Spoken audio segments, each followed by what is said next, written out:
the former president of the United States opened up with January 6th video, which is insane. He should be running from that, period. I don't care his point of view. That is not a good thing for him. I thought that was absolutely awful. Even though he is winning in the polls, that will not help.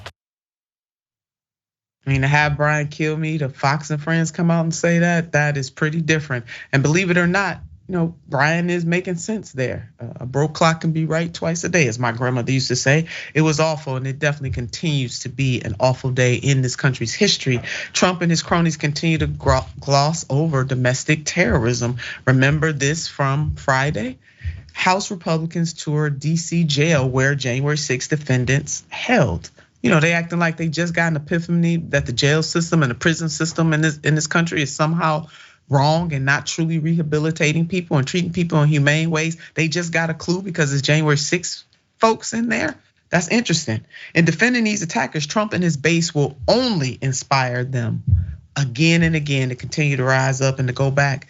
And the comparison of David Koresh, check out this headline right here. How the siege at Waco inspired Timothy McVeigh's Oklahoma City bombing. In case some of us forgot that happened, the fatal Waco clash was a motivating factor that led McVeigh to commit one of the deadliest attacks of terrorism, domestic terrorism, I might add, in American history. Y'all need to seal that and wrap that around your mind. One of the deadliest terrorist attacks in American history, Timothy McVeigh. And on March 16th in 1993, during the height of tensions between federal law enforcement and Branch Davidians, onlookers gathered on a hill 3 miles away. One of those onlookers sold pro-guns, anti-government bumper stickers, slogans off the hood of his car. They included slogans such as "Fear the government that fears your guns.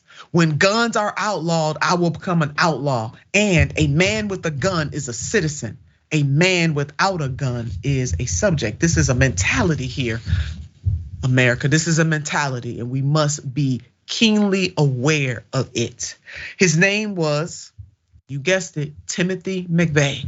And 2 years later, he and Terry Nichols would detonate explosives outside the Alfred P. Murrah Federal Building in Oklahoma City, killing 168 people and injuring hundreds more.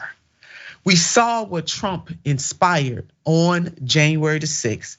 He talks about death and chaos. He's talking about retribution.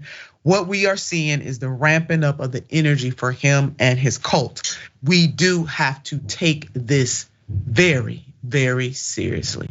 Yasmin?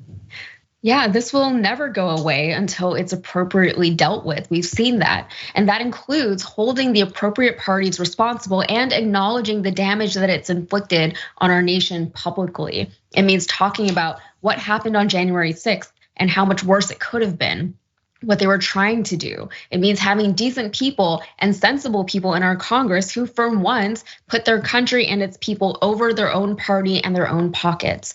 And more importantly, though, it means that the GOP and the right-wing media need to stop gaslighting its constituents and their viewers and stop telling them that they can see that the things that they can see with their own eyes aren't actually that bad, that they're not seeing what they are actually seeing. They're disrespecting people, our government, and journalistic integrity when they do that. If you call yourself the news, or if you call yourself a public servant, your job is to serve, whether that's by informing people of what's happening in the world around them or by protecting the public interest. And these January 6th apologists and deniers aren't doing any of that. And what they're doing is creating an environment where something like this can more easily happen again in the future.